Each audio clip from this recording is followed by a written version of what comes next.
Good morning, Duncan. How have you been?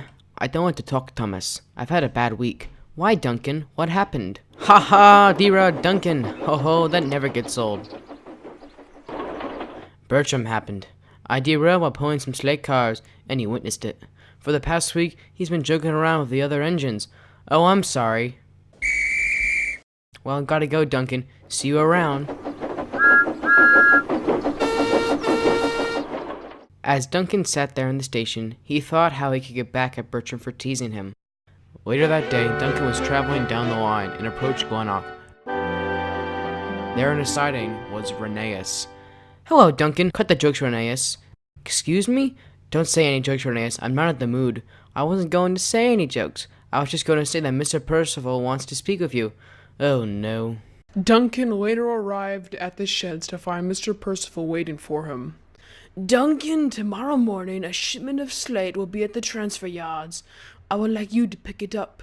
Don't let what happened last time mess with your mind, though. And Mr. Percival walked away. Night soon fell and all of the other engines arrived and drifted off to sleep. Around midnight, Duncan woke to the sound of wheels on the track. He couldn't see anything in the forward direction, but was certain he heard something. Suddenly an owl hooted, and afterwards everything was silent. Duncan barely went back to sleep that night. The next morning, Duncan was getting ready while Scarlett awoke next to him. What's the matter, Duncan? You seem frazzled. It's just, I woke up in the middle of the night, and I'm sure I heard wheels on the track, but I don't know what it was. Paranoid much, Duncan? Sure it was nothing.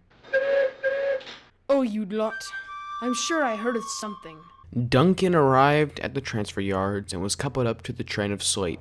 The whistle blew and Duncan left.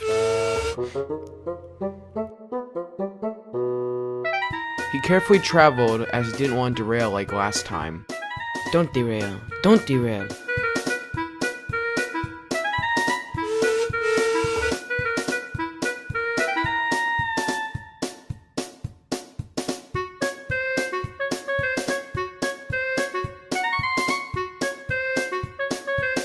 Duncan was halfway through his journey when he came up to a level crossing.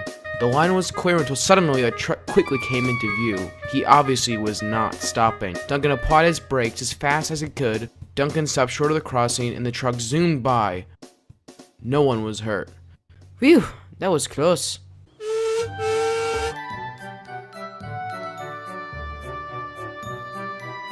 Duncan continued along and he could see the mine junction ahead. He passed the nearest station and was about to be switched onto the line.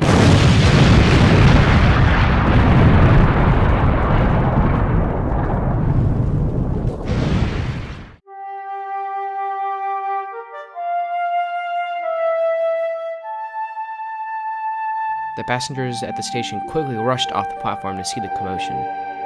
The explosion had caused Duncan to derail and the Slate cars were destroyed. The signal box got minor damage, but the area was a mess. Oh my goodness, what has happened? Soon, Mr. Percival arrived and Rusty, as well as Scarlett and some supplies. Oh dear, this is worse than I thought after hearing on the telephone. Don't worry, Duncan, I'm not blaming you. This is clearly not intended by you. It definitely wasn't. Excuse me, sir. Yes, Paul. There was a detonator on the track right over here by the switches. What? Let me see. And there it was, a detonator that had exploded right there on the tracks.